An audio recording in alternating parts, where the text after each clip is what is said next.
করি। কোরআনকে প্রতিষ্ঠিত করা মানে কি? পার্লামেন্টে কোরআন পাঠানোর চেষ্টা করি।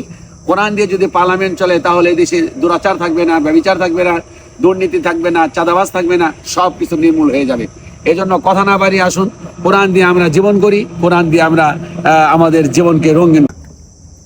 আসসালামু আলাইকুম রহমতুল্লাহি ওয়া বারাকাতুহু। সকলকে অভিনন্দন, শুভেচ্ছা এবং মোবারকবাদ জানাচ্ছি। আমি আব্দুল্লাহ মামুন। সুপ্রিয় দর্শক মণ্ডলী, কোরআন আল কারীম মানবতার হলো সবচেয়ে বড় কল্যাণময় একটি কিতাব। এই কিতাবের মধ্যে রয়েছে হেদায়েতের নিদর্শন সমূহ। আল্লাহ পাক কোরআন আল কারীমে বলেছেন, ওয়া ইয়াহদি ইলা সিরাতিল মুস্তাকিম, যাকে ইচ্ছা আমি আল্লাহ পাক তাকে হেদায়েতের নূর দিয়ে দেই। আর কোরআন আল কারীম আল্লাহ পাক বলেছেন, ওয়াইবাশশিরুল মুমিনিন আল্লাযীনা ইয়ামালুনা সলিহাত, মুমিনদেরকে কোরআন সুসংবাদ জানায়। তাহলে এত আপনাদের কাছে আমাদের যে মেসেজটি দিতে চাই যে কোরআন মানবতার কল্যাণে এসেছে, অথচ দুঃখজনক হলেও সত্য, কোরআন থেকে আমরা দূরে সরে যাচ্ছি।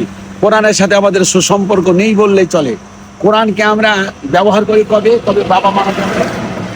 কোরআনকে ব্যবহার করি কখন? কবে বাবা মারা যাবে তখন আমরা কোরআনকে ব্যবহার করি। অত্যন্ত দুঃখের বিষয়। আসুন, কোরআনকে বাবা মারা যাবে ওই দিন তেলাওয়াত না করে আমরা আমাদের কোরআনকে এইভাবে তেলাওয়াত করি এবং আমরা জায়গা অনুযায়ী আমরা কোরআনকে প্রতিষ্ঠিত করি। কোরআনকে প্রতিষ্ঠিত করা মানে কি? পার্লামেন্টে কোরআন পাঠানোর চেষ্টা করি।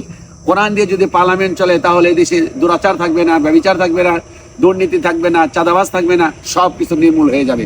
এজন্য কথা না বাড়িয়ে আসুন, কোরআন দিয়ে আমরা জীবন করি, কোরআন দিয়ে আমরা আমাদের জীবনকে রঙিন করি। আসসালামু আলাইকুম রহমতুল্লাহ।